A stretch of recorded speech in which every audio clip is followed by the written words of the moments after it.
होती हैं ये रोजमर्रा के कुछ ऐसे एक्सपीरियंस होते हैं आंखों के हवाले से जिनको आपके साथ शेयर किया जाता है ताकि घर पे आप थोड़ी बहुत को एहतियात करके किसी बड़े मसले से बच सकें। आज का एक एक्सपीरियंस आपके साथ शेयर करता हूँ। एक पेशेंट है जिसकी उम्र है 25 साल।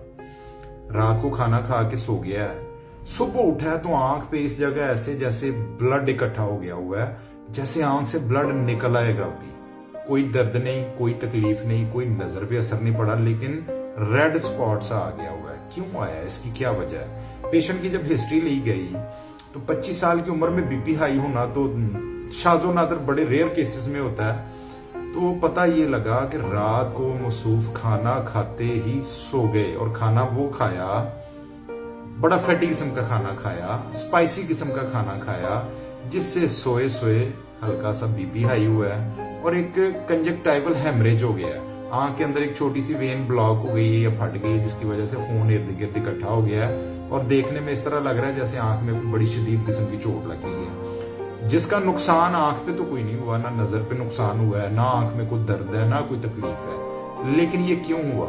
ये इसलिए हुआ पानी की कमी। जब हम पानी की कमी की वजह से थोड़ा सा भी बीपी हाई होता है हमारा, तो इस तरह के हेमरेज अमूमी तौर पे हो जाते हैं।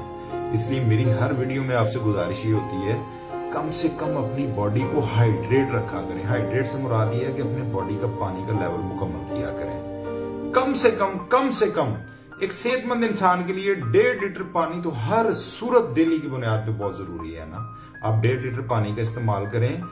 शाम का खाना खाने के बाद हल्की फुल्की वॉक जरूर किया करें ताकि अच्छे तरीके से डाइजेस्ट हो जाए आपका खाना जो है, आपको कोई गैस ना बने, आपका कोई बीपी हाई होने के चांसेस ना हो।